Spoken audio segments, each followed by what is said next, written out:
This is Local Edition. Brad Pomerance here in Los Angeles, joined today by Dr. George McKenna. He is the Vice President of the Los Angeles Unified School Board. And earlier this year, I had the honor of interviewing the new principal of what's known as the Girls Academic Leadership Academy. We spoke about Gala, it's known. This is a public school. Yes. Talk to us about the Girls Academic Leadership Academy, and then we'll talk about the boys' version opening this fall. Yes, well, the Gala, as we call it, has been in existence this year. It's a pilot program. And eventually it'll be a 6 through 12 model. Right now we have 6th graders and 9th graders, girls only. They have to apply. Parents consent. It's an option. And it's a lottery. That is correct. And it is at Los Angeles High School. Sure. It's a separate wing of the campus.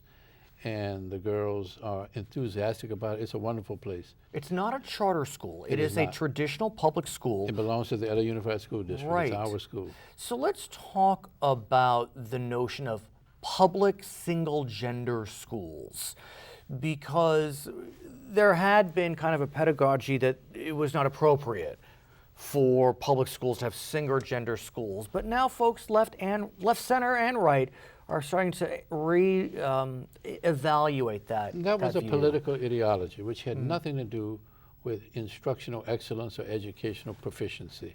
I'm a product of an all-boys high school, Catholic in New Orleans. Sure. But I had to pay tuition to go there. Right. So my premise, and the other board members who support this, is that you shouldn't have to pay tuition to have an all-girl or all-boys, if you have that option, experience. But talk me through, sir, why you believe that there are benefits to students to be in a single gender setting, putting aside even public, private, whatever it may be. What are the benefits in your mind? Well, there are many benefits, but it's only for those who want the benefits. Fair.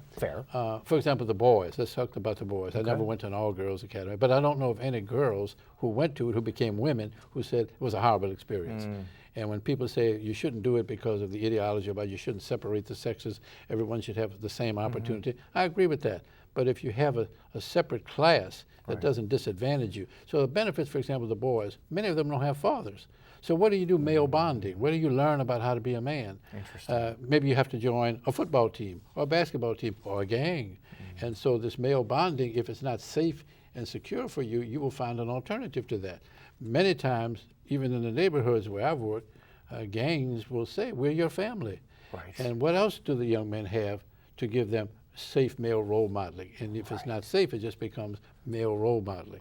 So the instruction that you get is you're not interfered with by the hormones and the other things that go along with being in high school. I don't recommend this for everyone. I don't recommend it for elementary children. Right. But in high school, that transitional stage of going from a young child to a young adult, a teenager to a young adult, I think is very beneficial to both. And so when I hear the ideological people who say, well, why would you separate the girls at disadvantage if they go to an all-girls school? But well, how would they be disadvantaged? And will they be eliminated from science and math? Well, at the Gala School, it's a STEM Academy. Right, and arguably, I have seen studies which suggest that girls actually excel when they are in single-gender settings, specifically as it relates to science and math, because of these mores that it's not cool to be a smart girl in science and math. And you know, it's interesting because I was a mathematician and I was a scientist. I worked as an engineer on North American aviation back in the 60s, putting the man on the moon. Before you became a teacher? Before I became a teacher. Well, simultaneously for a while. I see. Okay.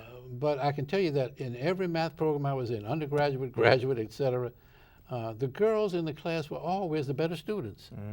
But they didn't have the opportunity. So this movie that was out about Hidden Figures. Right. It described women. I didn't even know these people existed. I was at North American out there in Downey, which is Laco now. That was the whole plant was 24/7, 365. We were trying to beat the man to the moon, Russians to the moon rather. And they were on the East Coast. I didn't know about them. But the girls have always been capable, but the opportunities weren't there. Whatever that glass ceiling was, it may still be there in many ways. And so I think that the people who believe that the girls are disadvantaged if they're separated from the boys in some way that they will be less able to get what boys are exposed to, I think that's an antiquated notion. And I think that what we're doing now, and we've got legislation now that we're supporting, which is Assembly Bill 23 by Sebastian Ridley Thomas, the assemblyman in my district, And we're hopeful that that will continue to be a place where LA Unified can thrive, and then it'll become a statewide. Do you need initiative. legislation to pass in order to keep Gala, and we'll talk about Gala momentarily? We probably needed the legislation to keep it in place, because otherwise, across the country, quite frankly, whenever other districts have tried this, organizations have come along and protested it and took it to court, and took a lot of time that could have been saved if they got the legislation up front. You say, you can try it, but they will protest it.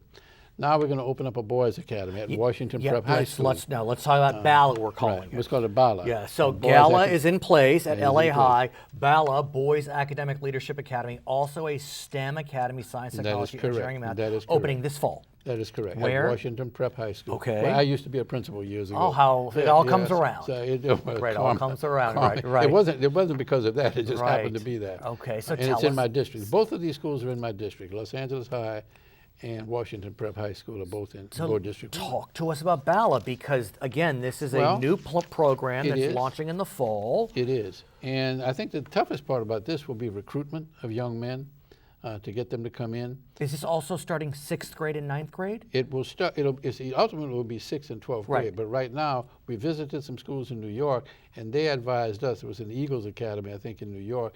They advised us to not go with 6 and 9, to start with 6 and 7 and build it. Okay. So we're taking some advice from people that have already done this. They found there were some reasons why you couldn't get the 9th grade boys to come there all by themselves. I understand. Because you didn't have a culture there already. I understand. So 9th graders wanted to be in high school. Well, you can build 6th and 7th, and they become 9th graders. They're more comfortable with being there, because the athletic programs, mostly because of that. Are you taking applications right now? Yes, we are. So if you're watching this program, applications are open. I mean, this is an exciting time for LAUSD. Yeah, they may not be out to the public yet, but we're forming the list. Yet. Yeah, the list. We're recruiting now. And so, again, this is a lottery situation. Yes. There's no academic cutoffs. Nope. You simply submit for the lottery. How many students do we know yet will be accepted per grade?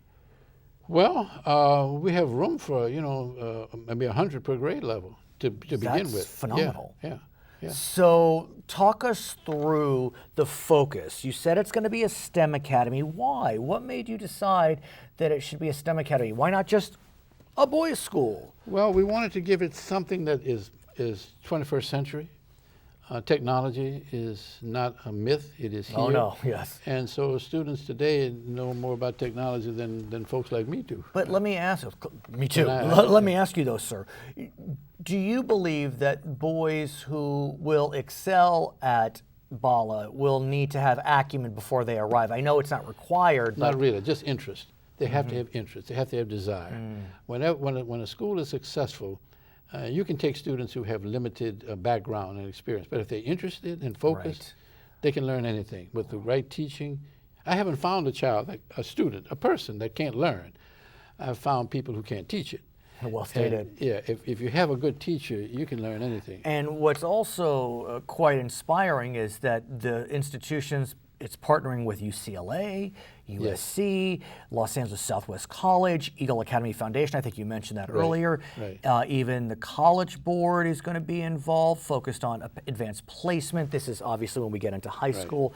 So congratulations. I look forward to you coming back. Maybe bring the new principal. His name is Jerry McDavid. I'd love to meet him once the school launches. That'd be great. His name is Dr. George McKenna. He is the Vice President of the Los Angeles Unified School Board. My name is Brad Pomerance in Los Angeles today. This is Local Edition.